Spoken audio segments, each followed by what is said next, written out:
We got a lot to discuss in terms of Chris Kanyon and Dark Side of the Ring. So let me know how you felt about this episode if you watched it in the comment section below. Hit the like button as well. So we're going to go through the episode. Then I'm going to have to look into some other things.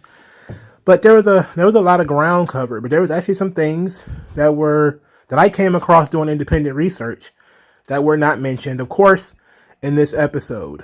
So we're probably gonna have to take a look at some things. So let's go through the episode, because I want to lay the groundwork for what we're actually, arguing here. Like what's going on.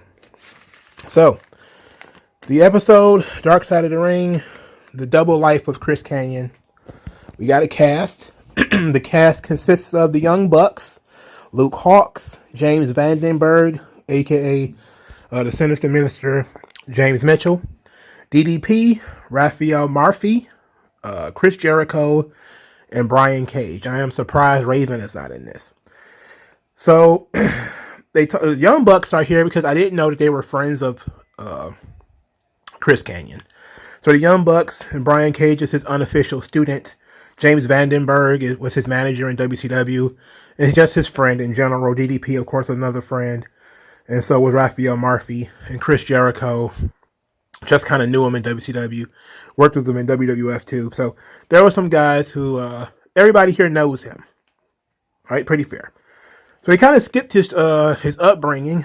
But they did mention that he was raised Catholic. And that actually was part of his problem with being gay. Is that he was basically told to never give in to temptation.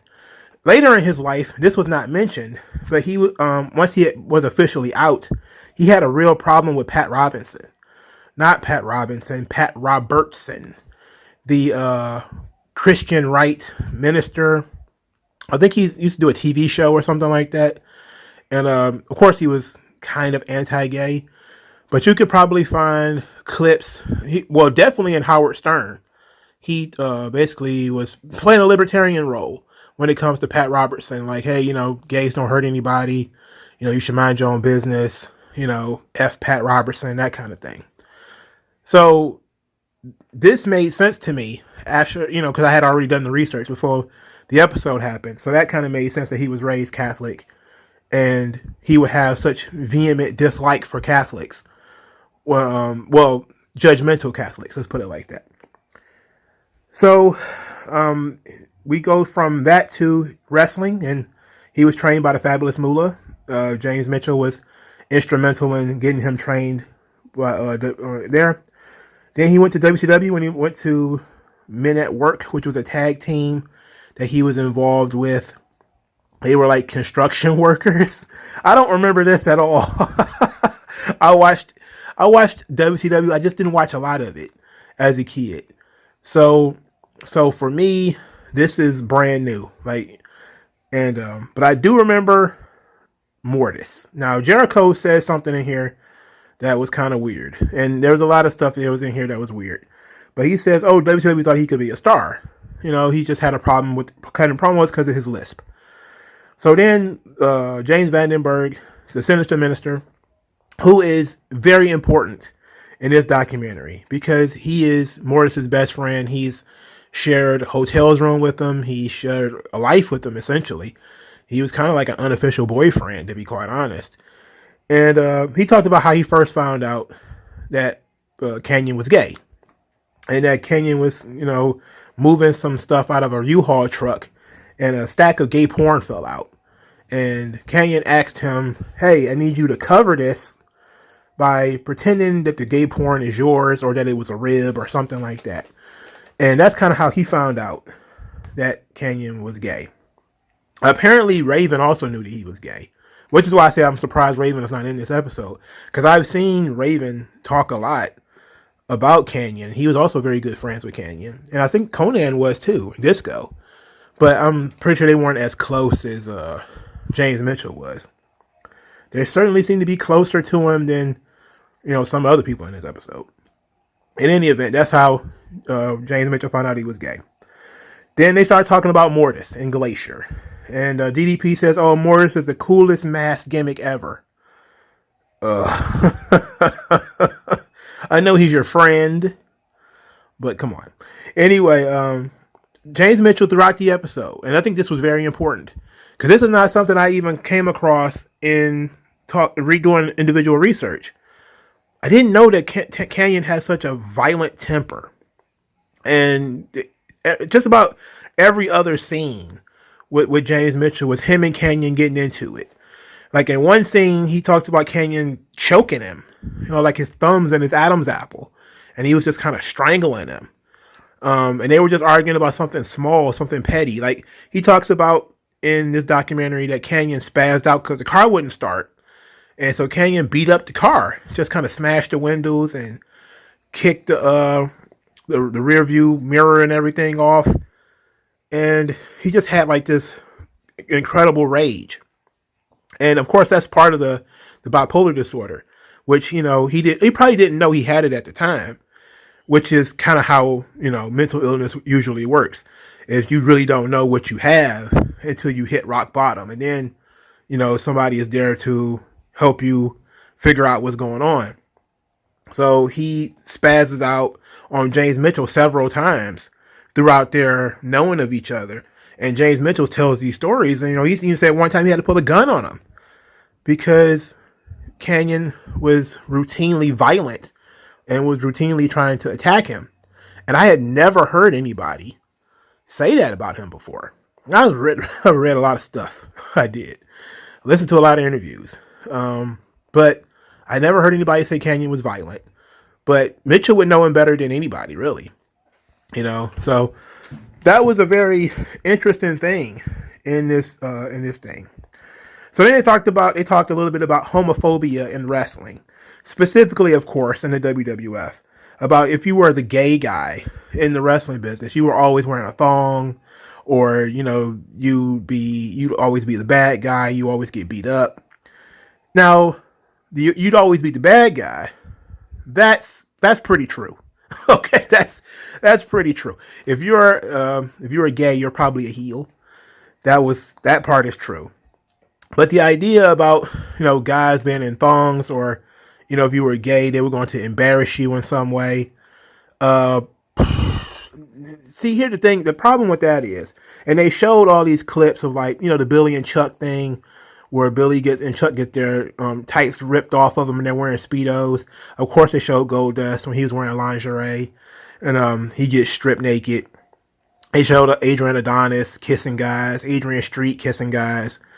Okay, but they kind of skipped over the fact that a lot of straight characters have also been stripped on TV. Like there was a time there in the early 90s where we saw Ric Flair's ass all the time because he had a spot where he would try to escape and they grab Ric Flair by the tights and pull his tights down and you see his bare ass. Shawn Michaels used to do that spot all the time too. Rick Rude would also do it. There's, certain spots where, Rick Rude's bare ass is out there, So it was a regular thing. I think they're cherry picking when it comes to the homophobia. It's you gotta be gay. If you were gay, you gotta be the heel. It's like, okay, I'll give you that, because people did like to play into the homophobia. Just like they used to like to play into the other types of stereotypes. But it wasn't just gay dudes that was getting stripped, and wearing Speedos or whatever in the ring. It wasn't just the gay guys or the guys who were supposed to be gay or the guys they were making fun of. That wasn't it. It wasn't just them, So I think that was kind of effed up.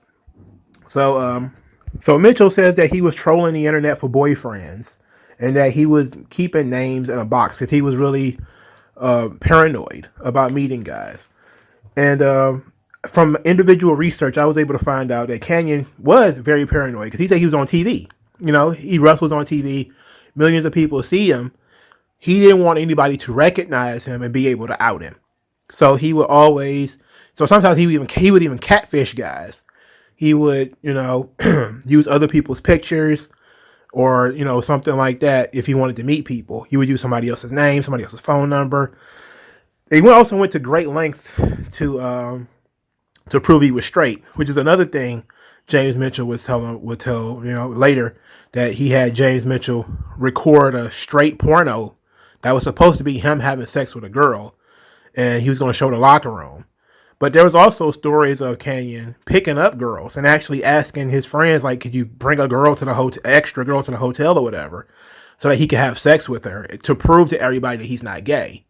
Because, some people would actually begin to suspect that he was gay. So he went to the fullest extent to try to hide that he was gay. And that includes having sex with women. It includes, meeting people in the dark. I'm surprised they didn't tell the story that Kanyon himself talked about when he lost his virginity. He said he lost his virginity in a park. He was 16 and the guy was 21. And he said, they did pretty much everything. And then Kanyon told him, I never want to see you again. And then the guy, was kind of like, oh, whatever, okay. And then the guy came back the next day and was like, hey, Chris, what's up? And then Chris threatened to kill him. Like, if you ever come around here again, I'll kill you. This comes from his own mouth. He said it in the Howard Stern interview. He also said it in a couple of other interviews that he, threatened to kill the guy that he was, messing around with because he didn't want anybody to see him interacting with this guy in public. So, it was a little awkward, but I'm surprised they skipped over that here because that would seem like it would fit nicely into what James Mitchell was talking about in terms of the mood swings, but also how much he wanted to cover up who he was. That he would even have sex with this guy and then say he would never want to see him again. But in the documentary, they talked about him keeping people's names in boxes and stuff like that to try to keep away what people were interested in. So DDP said, oh, well, the Mortis push was over because the NWO started. What they, of course, dropped the ball on is that the NWO was formed before Mortis was even debuted. So, I mean, if NWO was formed in 1996, Mortis debuted in 1997. So apparently the character didn't get over. That was it. But it seemed like instead of saying that, because this is supposed to be a pro-Kanyon documentary, they're trying to say, okay, the business changed as Mortis was so popular and Mortis was so over. And then the business changed. It was like, no. The business changed, and then you had Mortis. They tried to add cartoon stuff in their realism, and people regurgitated it. They're like, ugh, you didn't like it. And Glacier and Mortis didn't work out. And it's okay to just say it didn't work out. Well, WCW changed his gimmick. He removes his mask in 1998, becomes Chris Kanyon. Bischoff sends Kanyon to do Ready to Rumble. He trained David Arquette. And actually, it was his idea to come up with the triple cage match, which, I wouldn't put that on my friend. If he was my friend, I wouldn't tell anybody that was my idea. It was his idea. Again, Raven wasn't in this, but he had a decent feud with Raven at this time. He was in Raven's flock. Now, if I remember correctly, just about everybody's favorite match that Kanyon had was Kanyon and Perry Saturn. I forget which event it was at because I watched it a long time ago. It was recent. It was like within this last year. But it wasn't like I was watching WCW pay-per-views. I could not tell you what event it was. I could also tell you the crowd did not react. They talk about all these innovative moves he could do and all that stuff. Yeah, the crowd didn't care. And this is going to be very important later. So that's why I said that. It's not just to shit on him, but the crowd did not care that he could do all that cool stuff. They didn't care. So James Mitchell talked about Kanyon making so much money. I think Kanyon said he was making $350,000 in WCW. So he went from working like $100 a night or whatever. His first contract he was making like $60,000, and now he's making $350,000. So he turned his house into a beach bar with sand and everything, according to James Mitchell. And one of the girls in the house starts thinking he's gay, and that's when he comes up with the idea to tape himself having sex, and then Kanyon never shows up. So they skip to the WWF, where Kanyon wins 2 championships. He's a United States champion. He's also a tag team champion with DDP. And DDP says, "Oh, I thought he was in a great spot." And then Kanyon starts having problems. He's suffering from some depression. He has a shoulder injury. He tried taking steroids. He got infected. He talked about this on Howard Stern too. They then talked about the SmackDown Undertaker Paul Heyman thing. What they did not mention was that Chris Kanyon tried to kill himself in September of 2003. So before he was brought back to TV, he tried to kill himself. Now they didn't mention that maybe people were upset about that, and maybe people found out about that. According to Chris Kanyon, who as they said became an unreliable narrator later, he started telling people when he was training to come back. I think he was in OVW at the time. I don't remember. And he started telling people there that he was gay, and he believes that it started to trickle up from there, that people were just talking. But again, he's paranoid, so he's thinking that everybody's talking about him. So he figures he told somebody, and now it's Undertaker knows, Vince McMahon knows, everybody knows that I'm gay, and they came up with this crazy Boy George idea. And he comes out of the box, which is, literally coming out of the closet. And Undertaker beats the dog shit out of him with this chair. And everybody, pretty much expected them to say, oh, Undertaker's a homophobe, beat Chris Kanyon to death with a chair. Which is what Jericho tried to say. Jericho was like, oh, it was typical WWE bullying. Yeah, I'm pretty sure somebody knew and decided to make him come out of a box and all that kind of stuff and sing like Boy George. On Howard Stern, Chris Kanyon says they told him to sing like a faggot. So that's what he was doing. And that, he did it because he didn't want to, he had been off TV for a while. He had been struggling. He didn't want anybody to think that he was going to be a problem. So he just decided to play along. But the Undertaker thing is the real bizarre, because people are like, man, he really laid those chair shots in on Chris Kanyon, man. He really violated Kanyon with these chairs. And I say, yeah, he did. Especially that headshot. That headshot was reckless as fuck. But you can go back. You can watch Undertaker tattoo Maven with a chair. I forget what was that, Royal Rumble? I mean, he absolutely obliterated Maven with a chair. It was brutal. I think people kind of forget how hard dudes used to swing chairs in the 90s and the early 2000s. It looks bad because, you know what happened to Kanyon. You know how bad it is for head injuries. But Undertaker laid in those chair shots, man. He blasted Brock with a chair shot. During their run up to the Hell in a Cell match, I believe it was. I mean, he just tattooed Brock with a chair. I mean, he really brought it. So it wasn't like he just beat the hell out of Kanyon and nobody's ever seen anything like that before or since. It's like that's how they worked with chairs. And the Young Bucks was, man, that was crazy. Like, what did he hit him in the head with a chair? I'm like, yeah, everybody saw the clip, man. You don't have to play coy. Everybody saw the clip. He blasted him across the head with the chair. To be quite honest, what upset me about the headshot to the chair is that he didn't seem to let Kanyon set himself. Like when he was laying in, the back, he hit him pretty hard in the back, but it's the back. And he let Kanyon get in position. The headshot with the chair, it seemed like he was not waiting for Kanyon to get his shit together. And he just wanted to, boom, get this scene over with. So he just crashed the goddamn chair across his head. But like I said, man, you can go back and watch Undertaker blast people with chairs. It's, in retrospect, it ain't cool. Because, we know how, these guys and their brains and, CTE and all that. But at the time, man, that's just how dudes got hit with chairs, They just took headshots to and remember, it used to be a badge of honor that you would take a headshot without putting your hand up. So, it was what it was. And I think that typically there have been people, especially on the internet, that have spread this rumor that Undertaker is a homophobe and wanted to beat Chris Kanyon with a chair, which is really bizarre considering Chris Kanyon had no choice in what he was going to do. What made people think Undertaker had a choice? They told him, hey, Chris Kanyon come out of this box, beat the hell out of him. And so he did, and it's kind of it. I mean, I know Undertaker's like higher on the totem pole, But, it's not, what is he going to do? Say, no, I don't want to beat Chris Kanyon with a chair? Like, why not? He beat anybody with a chair. He beat Big Show with chairs. He beat Albert with chairs. Why wouldn't he hit Chris Kanyon with a chair? That would be weird, wouldn't it? In any event, Kanyon absolutely got wrecked by this whole thing.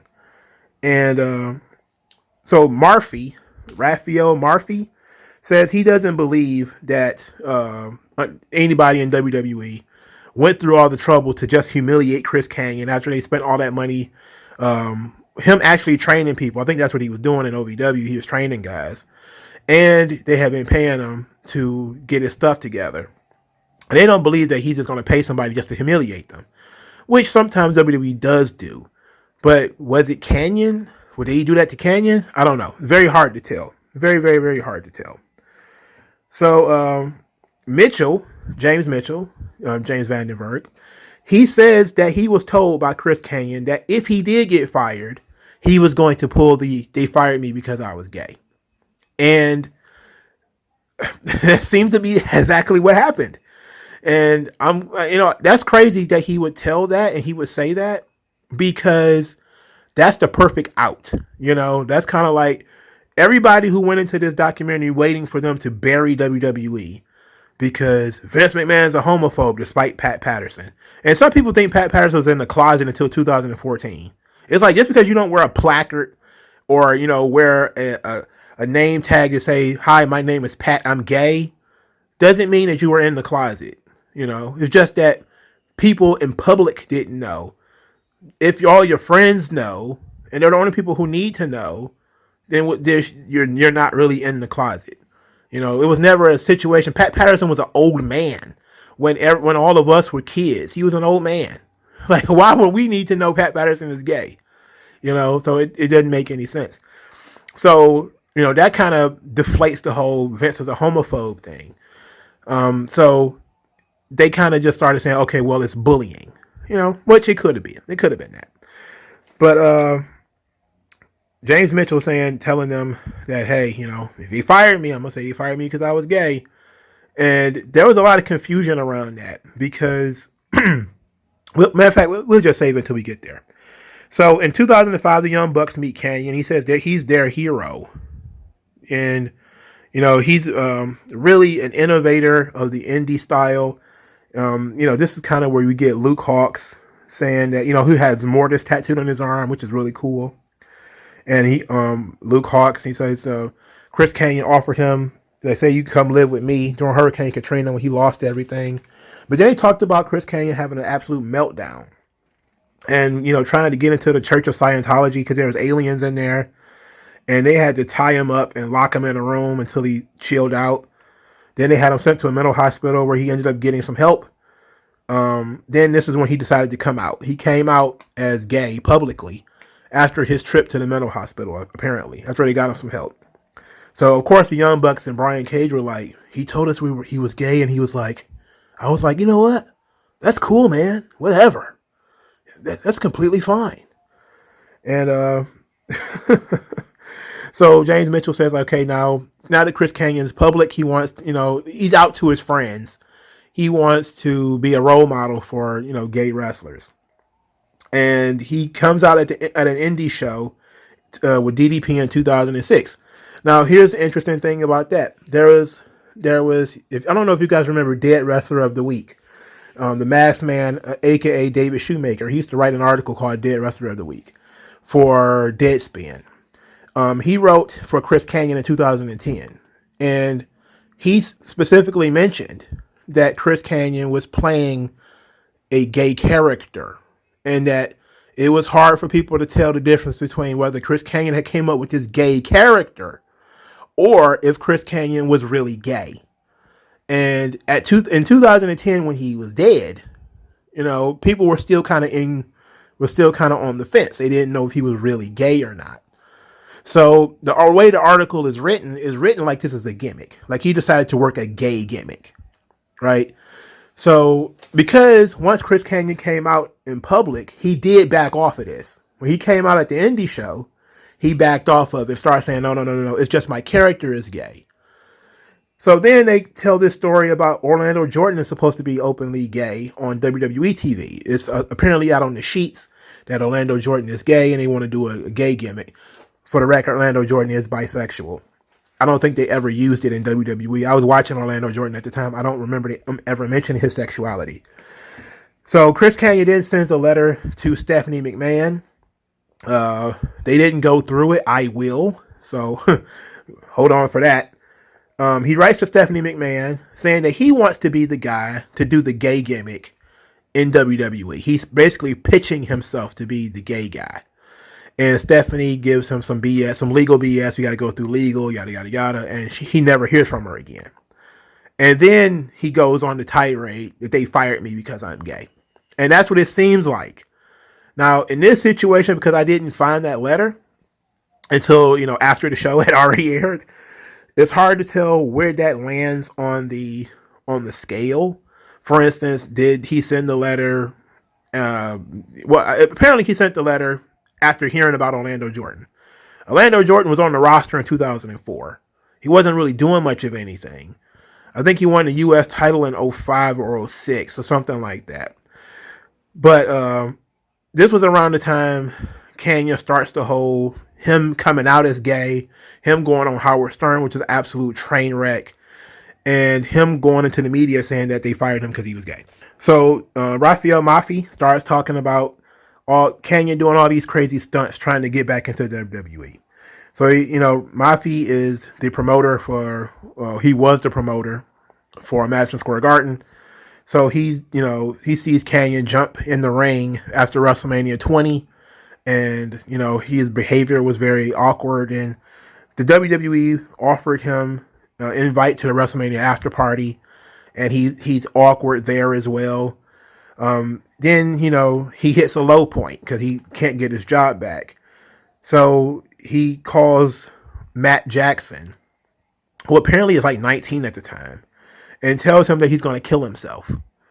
And, Matt Jackson sits and talks to this guy for like 45 minutes to an hour, talks to him out of killing himself. So then they start talking about Howard Stern. And this is where he says the Boy George incident was a setup. And he told them that he was fired for being gay. This whole Howard Stern thing was an absolute disaster. It was awful. They had Artie Lang there making gay jokes, calling him fag and all that kind of stuff. It was supposed to be like good-natured ribbing, but you could tell they bothered Kanyon. They also did some things where there was two dudes in there with their dicks hanging out. It was ridiculous. I can't believe people actually liked Howard Stern. It was a shitty show. It was garbage. In any event, this brought out the Chris Kanyon, John Cena, and Ric Flair situation. Now, since we're on the subject of the Howard Stern, we're going to go through it because I actually sat and watched. I didn't watch the John Cena one all the way through because the only important thing is what Cena said about him. But I'm going to go through because I watched all of the Kanyon piece, including the stuff with Ric Flair. So we're going to go through what he had to say about the WWE. And let's see here. So Kanyon claims he was making about $240,000. I was wrong earlier. About $240,000 in WCW. And when WCW went out of business, his pay was cut down to $100,000. And he's basically saying that Vince McMahon is an evil fuck who fucked everybody over and is a homophobe. And he says, hey, he's probably a little gay himself. Which is, Howard Stern's like, wait a minute. He started kind of pushing back on that. But then he claimed that he was fired for being gay, told that he needed to sing like a faggot and dress like Boy George. Then this was when he went into his whole thing about Pat Robertson. Talked about his mental illness, his bipolar disorder, and attempted suicides. This we also told the story of him having sex with a guy at 16. Howard Stern completely is, if you know Howard Stern, it was completely disgusting. He asked him if he blew the guy, like, did you suck him off? Did you blow him? And Kanyon is kind of like, yeah, it's very uncomfortable. And then later he asked him if he swallowed. And I'm just kind of like, what the fuck? What the fuck is wrong with these people? Like, why would you want to know that? And anyway, this is kind of where he starts telling the story about, how he wanted to kill the guy because he told him he never wanted to see him again. He admitted to using steroids, but said it didn't work for him and he got infected because he used the same needle twice. Then he said he wanted them to call Vince because he wanted to talk to him about getting his job back. And so they called Vince McMahon on the phone. They don't get him. Later in the episode, they say, we called Vince and Triple H. Both of them are in Japan. But Ric Flair wants to talk to you. And Kanyon is thrilled about wanting to talk to Ric Flair. But in the interim, before they get to really get to talking to Ric Flair, he tells the story that he started telling people when he was injured that he was gay. And that it started to come out. He wanted to come out nationally. And that it was his idea to use being gay on television. But, they never did that. Instead, they did the whole Boy George thing. So let's get into the Kanyon Ric Flair thing. Because a lot of people are like, oh, Ric Flair, he looks so terrible. Look what he did to Kanyon. He comes across I'm like, what did he do, really? John Cena, which was another interesting one. John Cena just basically says, well, he wasn't any good. You can have the technical aspects of it, but at the end of the day, it's WWE. You have to be an entertainer, and Chris Kanyon just wasn't good enough. Kanyon took that personally, was very upset at John Cena. He would say some unnice things about John Cena later, but in this situation, Ric Flair is calling him, and Ric Flair says that he was disappointed in him, and that it takes more than technical skills, and that he agreed with John Cena, that you simply didn't have the act. And then Kanyon said, my act was fine, but it depends on the storyline.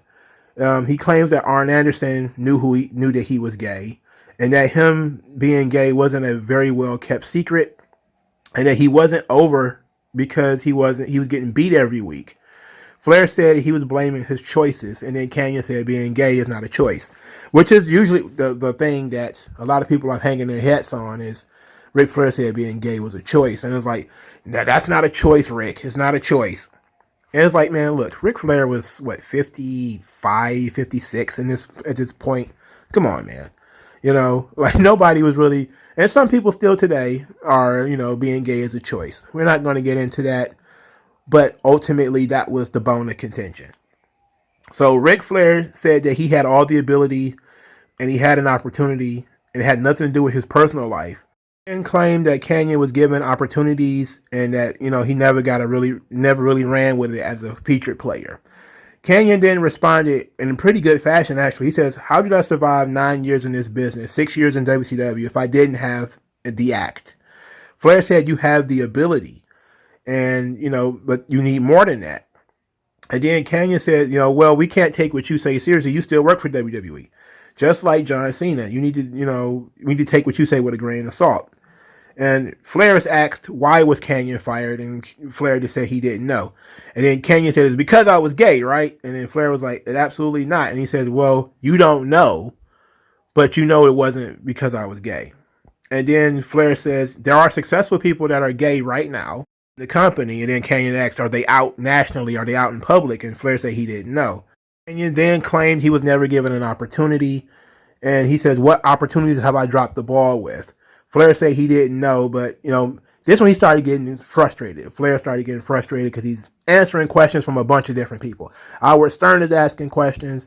The black woman, I think her name is Robin, she's answering questions. There's another guy, the guy who actually called Vince McMahon, who he's let's call him the messenger or whatever. He's the one, he's asking questions. Canyon's asking questions. And then Ric Flair said, well, maybe 9 years ago you had the talent, but you don't have it now. so then Kanyon just said, Rick, you just said I had all the talent. And then Flair said, you're not good enough to be on the show right now. And then this is kind of where they swift boated Rick, because they were like, well, why are we talking to you and not talking to Vince? Did they tell you to call? And then Rick said, at first he said no. And then later he said, they told me to call because they know the respect that you have for me and that I have for you. And then, of course, that's where they jammed him up and said, or they sent you to talk to me. Not that you just called on your own, but they sent you to talk to me. So then Kanyon says that he reads an article that's talking about John Cena in the movie The Marine, where John Cena's called nothing special and said that, Hollywood agrees with me. John Cena is nothing special. He just works for the WWE. He just got to push. They said they let nice guys go all the time, and that it's not about being nice. It's about being good. So that was pretty much the gist of it. Now if you sit back and you actually, let's say you critique this whole debate, they got Flair pretty good a couple of times with the whole, why was he calling? That was the best. That was the best one. But Flair trying to be nice to Kanyon actually ended up jamming himself up, because him saying, like, Kanyon, man, you got all this talent. You're such a good talent. And then Canyon's like, if I'm such a good talent, why did I get fired? And then Flair not being able to put it in appropriate terms what is wrong with him, because he didn't want to hurt his feelings, right? All you had to do was say, Kanyon, you weren't over. Nobody bought into anything that you did. If Kanyon says, well, what did I do? I'm like, they put 2 belts on you. That's what they did. They made you the Alliance MVP and you weren't over. Nobody, when you got fired, and nobody would have noticed if you hadn't yelled about being gay. And to be quite honest, that's the facts. Those are the facts. We're doing episodes of Dark Side of the Ring on Chris Kanyon because he was gay. A lot of people are fans of him because of all the cool moves that he did. But in the moment, people will go to the bathroom during a Chris Kanyon match. Sure, people like to call in response to the, who better than Kanyon? Sure. But then as soon as the match starts, it's, they go to the bathroom, they change the channel, they're not interested. Right? And that's what wrestling is about. It is about more than being able to do moves. And I personally I got no personal animosity against Chris Kanyon. My issue is he was just a guy on the card. Just like in WCW and WWE, he's just a guy on the card. No difference from any other guy on the card. He wasn't a star, And I know that that's what this documentary was all about. Was about showing that Chris Kanyon could have been a star. He could have been the first openly gay, big-time wrestling star. But it would have just been a gimmick, man. It would have just been, you're on TV because you're gay. We want to put over somebody for being gay. That wouldn't have been the right thing, Would it have been great for more representation? Maybe. But how is it, being pushed just because you're gay? How is that any different from being buried just because you're gay? You're still being singled out. But I guess it's being singled out in a way that you actually feel like you might want. In any event, Chris Kanyon got fired because he wasn't really all that good. That was it. And when we mean by good, we don't mean technical skills. We mean his character didn't work. I do know that WWE Magazine actually teased bringing back Mortis. That might have actually been pretty cool. Maybe they should have done that. That was from the book of good ideas, but I guess the boss scrapped it. But that was a cool idea. Bringing back Mortis. But at the end of the day, Kanyon got fired because he was just one of the many WCW guys that Vince brought in. Sean O'Hare, Stasiak, Chuck Palumbo, Chris Kanyon, right? He was just one of those guys. They brought him in. They gave him a little something. He got injured. He just happened to be gay, and he got fired. So then he made a big stink about being fired, about, being gay after he was fired. So that was it. Chris Kanyon committed suicide. He took a bunch of pills, and that was really sad.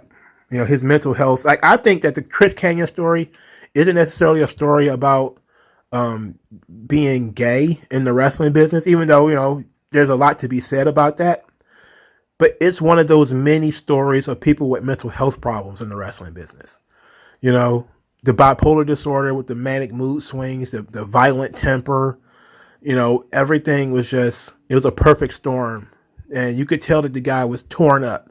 So even though I don't, he's not my favorite wrestler, and I'm not going to pretend that he was, because I know a lot of people are out here pretending that they actually cared about Chris Kanyon matches. I still feel bad for the guy. Because as a human being, I've always said some of the worst stuff is when you can't trust your own thoughts. And the stories of Chris Kanyon yelling at James Mitchell, like, you don't know what it's like to be in my head. Like that's a dangerous thing. When the enemies are something you can't punch. When it's somebody you can't blame anything on. It's in your own mind. That's dangerous. That's tough. That's very tough. So let's get into this letter that he wrote to Stephanie McMahon.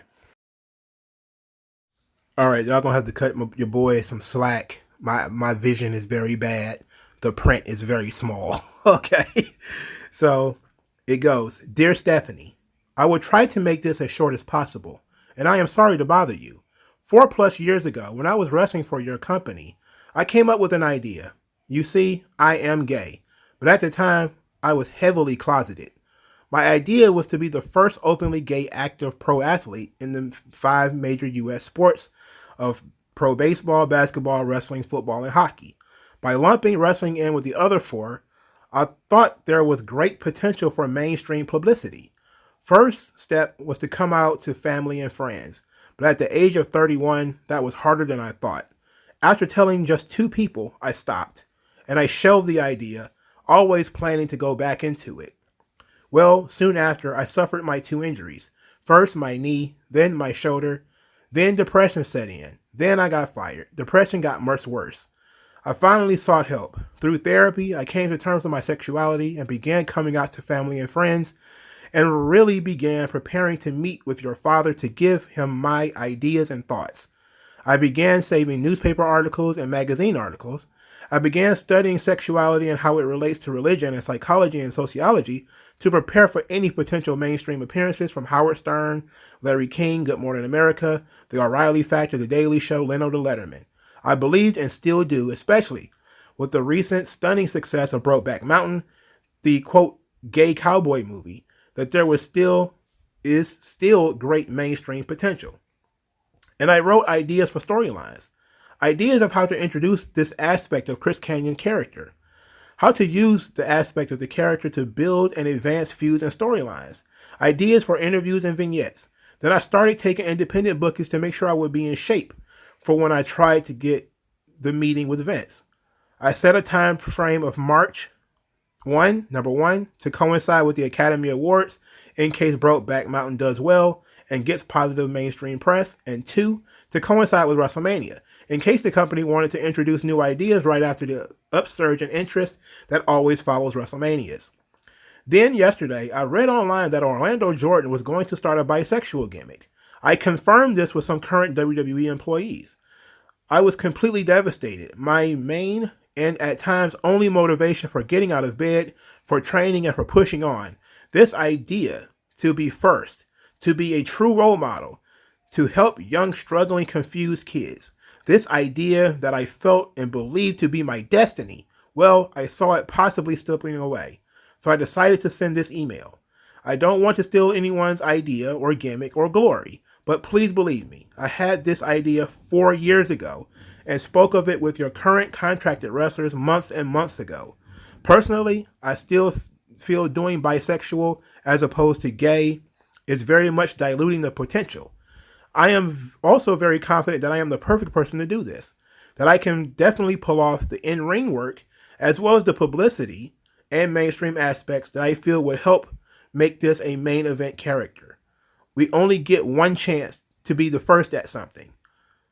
I would hate to see it diluted and not used to its maximum potential, especially if the only reason was that the company did not know there was someone like me who is ready and comfortable and carry the load in the ring, in mainstream appearances, do well and present himself professionally and intelligently, already preparing for this opportunity. I truly appreciate your time, and I hope you don't mind me reaching out to you. You were always very nice to me when I worked for you, and now I feel afraid, lost, confused, and desperate. Any advice or recommendations you can offer will be greatly appreciated. Thanks. That's a hell of a letter. That's a hell of a letter. Why it didn't work, have no idea. But that's a pretty good damn letter. Chris Kanyon did an interview with Outsports, which is it's a Vox Media venture. It's about gay athletes. And in this, it's from March 2006. So we're going to read a little bit of this. He talks about, kissing a girl for the first time and how that is what made him feel like he was gay. we're going to skip through a lot of that. We're going to get to probably what's, some things that people felt, might be important. And so he was asked why I come out now. He said, the time just seemed right. I've come to terms with it and I want to help others. People cannot say I'm just doing to make a name for myself. I've already made a name for myself. I've already accomplished almost every one of my goals in wrestling. I wanted to hold championship belts in the major federations, and I have. I wanted to wrestle at Madison Square Garden in New York City, the mecca of the sports world, and I have. The only professional goals I have not yet attained are to be the world heavyweight champion and wrestle at WrestleMania. Coming out isn't about me. This is hopefully about helping others, especially kids who are struggling with their sexuality. I want to be a role model, and to them, someone they can look up to. And he says when he was on top, in the summer of 2001, he says, all I could think of was how alone I was. I had no one to call, no one to check in with, no one to tell my problems to, no one to be there for me. The better that my career got, the more miserable I got personally, because I had no one to share it with. Eventually, I started blaming wrestling because, in my mind, it was wrestling that forced me into the closet. Then it says he hit rock bottom 2 years later, attempting suicide in September 2003 by swallowing 50 sleeping pills. Kanyon immediately went into therapy, hoping to come to terms with his sexuality. He says, quote, which was the cause of my depression, the reason I attempted suicide. He says he was diagnosed as being bipolar. He says, quote, I know that. If I had a gay role models to look up to as a kid, I might not have been forced myself into the closet. I knew when I was 11 years old that my sexuality was something I needed to keep secret from everyone. And I never revisited that until after the suicide attempt. So there was a lot of, look, I'm not saying that the guy was, a bad dude. He seems to be very kind-hearted. He seems to be very upstanding. He had this goal in his mind. And sometimes when people are goal-oriented, and it seems like it's not actually going to happen, it does make him very angry. Now, the whole stuff, the Outsports interview was from March. If I remember correctly, he went on Howard Stern. Okay, so it says here he went on Howard Stern in October. So at some point between March and October, Chris Kanyon went from, hey, I'm mostly happy with my wrestling career to WWE fired me because I'm gay, right? And then I'm also very surprised that Dark Side of the Ring didn't discuss the lawsuit that he filed against WWE. Also, I'm also surprised that the guy who helped write his book, Ryan Clark, is not in here. Now, Ryan Clark is not a wrestling fan, and this is something that people should recognize. I've tried reading the book. I knew I wasn't going to get through it before the episode aired. But Ryan Clark is not a wrestling fan. He just heard Chris Kanyon's story and thought it was interesting and decided to go with it. But the fact that we didn't have Ryan Clark in the story, I'm wondering if he's alive or if he's they didn't ask him. Because I would think that he would be important. He was kind of his biographer. He's the guy who helped Chris Kanyon write his biography, and then Chris Kanyon committed suicide before the book was finished. And in the book, he swears, of course, that WWE fired him for being gay. But I know people are probably like, go back to that thing you said. Go back to that statement. Go back to that lawsuit idea. Well, Chris Kanyon was with Mike Sanders and Raven. They were the three guys who sued WWE on the independent contractor grounds, which I'm also very interested that Vice didn't bring up, considering that seems to be right up their alley. But Mike Sanders, Scott Levy, and Chris Kanyon, whose real name I cannot pronounce, filed a lawsuit against WWE in 2008. The lawsuit was thrown out in 2009, but it was a lawsuit basically where these gentlemen claimed that WWE had, breached contract and misapplied them as independent contractors and a lot of other things in the lawsuits. I'm very surprised that Vice didn't decide to bring that up. But it's publicly available. That is the gigantic hole of Kanyon that I dug myself into over the past week doing research on this episode. So The episode itself was fine. I thought the Young Bucks were a little weird to have in here. I know that they're friends, but it just felt like an AEW love fest. And we could have done other guys except them. You know, like they were really weird. And they didn't come across as real people. It came across like they were lying to me. And I didn't want that. Like, James Mitchell felt like he loved the guy, but the guy had quirks. And he just, you know, people need to know that he was how he was struggling and how erratic he was. But the Young Bucks, they just come across really fake. You know, it was like they come across real phony. I didn't believe anything. I didn't believe any of their anecdotes, which could have very well been true. And just because they took a picture with the guy doesn't mean that he called him and said, "I'm going to kill myself, bro," and sat there and talked to him for an hour. Chris Kanyon has passed away. You know, I would hope that it's not, you know, somebody using his name to get play. I also really enjoyed that Brian Cage is a fan of Kanyon, unofficial trained by Kanyon, that him and Kanyon worked together on the Independence before he died, and that he, you know, of course, does the "Who Better" as a as a tribute, but he also does some of Kanyon's moves. So, you know, that's the true legacy. They want to say the legacy of Kanyon is in the independent wrestling, and, you know, the guys who just do moves. Okay, cool. You know, I think that's appropriate. So let me know what you guys think in the comment section below. Like this video, share this video, subscribe to the channel, donate to the channel. Thank you guys for your time, and I'll talk to you guys later.